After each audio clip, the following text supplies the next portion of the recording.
Meet John. He makes about $1,000 a month. He saves $300 each month for a property he wants to invest in. He sacrifices small luxuries in the present so he can build his future. Meet Jack. He also makes about $1,000 a month. He spends $300 on things he doesn't quite need. He has no savings and his expenses are only growing. Jack lives for today and doesn't concern himself with tomorrow. Consider this pattern goes on for the next few years. What do you think will happen to our two friends? One will be financially free and one will be in debt. A lot of debt. Don't go broke trying to look rich. Being debt-free is a mindset shift. You don't truly become debt-free by simply paying off what you owe. Sure, you may be out of the woods for the time being, but your habits will catch up to you. To be truly debt-free is to practice wise spending and making wise decisions about your financial future. It's about understanding how to manage your money and learning how to multiply it. In this video, I'm going to share the different types of debt and what you can do to be debt-free.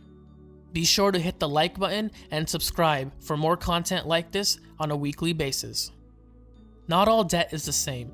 God forbid a medical emergency comes up and you're a couple thousand short. Things like that are unfortunate but unavoidable. They do happen, and in many cases, it's not in our control. But for this video, we're going to focus on debt incurred by lifestyle habits and choices. Now, before we move on, I'm going to explain the two types of debt so you have a better understanding throughout the video. There is good debt and there is bad debt.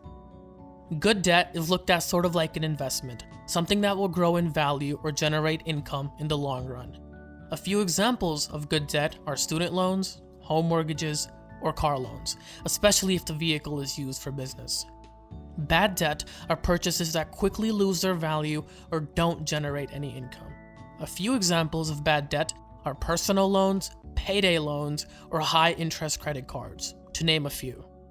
Let's say Jack wants to buy the latest pair of sneakers. At a retail price of $250, Jack decides to go ahead and purchase the shoes anyway. He puts them on his credit card and decides he'll pay them off in a couple of months. No worries. But what Jack doesn't know is that he's not paying $250. He's going to be paying a little bit more.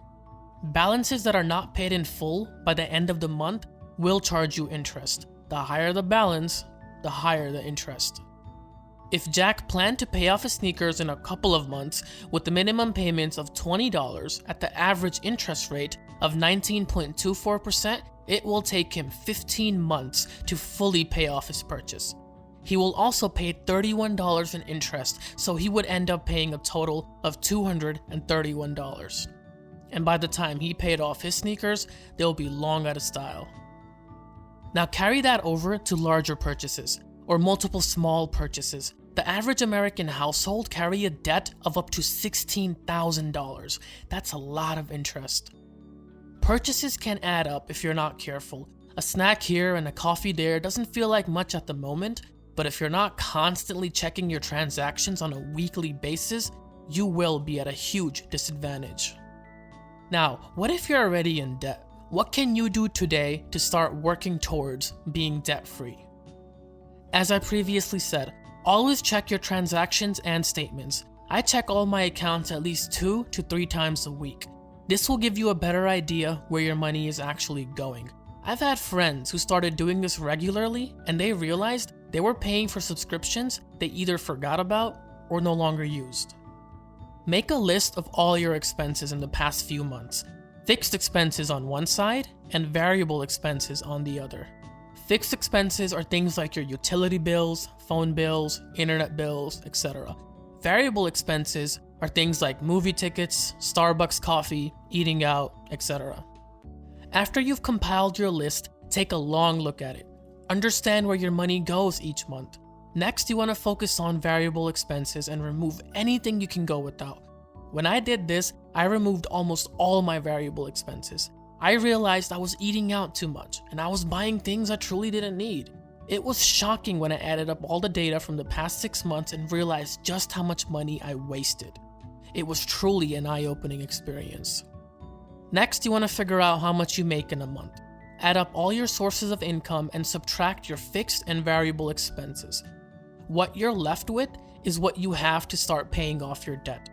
Don't be tempted to use that money for anything else other than paying off your balance. Now you want to make one more list, a list of all your debt. Write down the balances and the interest rates. For most people, it'll probably be only credit cards.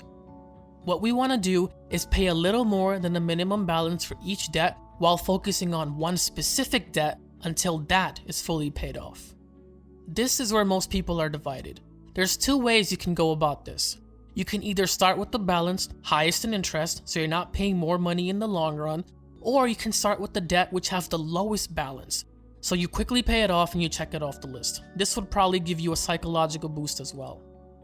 Figure out what's best for you and your situation, but at the end of the day, it really doesn't matter all that much. As long as you're clearing your debts, you should be fine. A few side tips. You want to cut spending on things that are unnecessary for a while.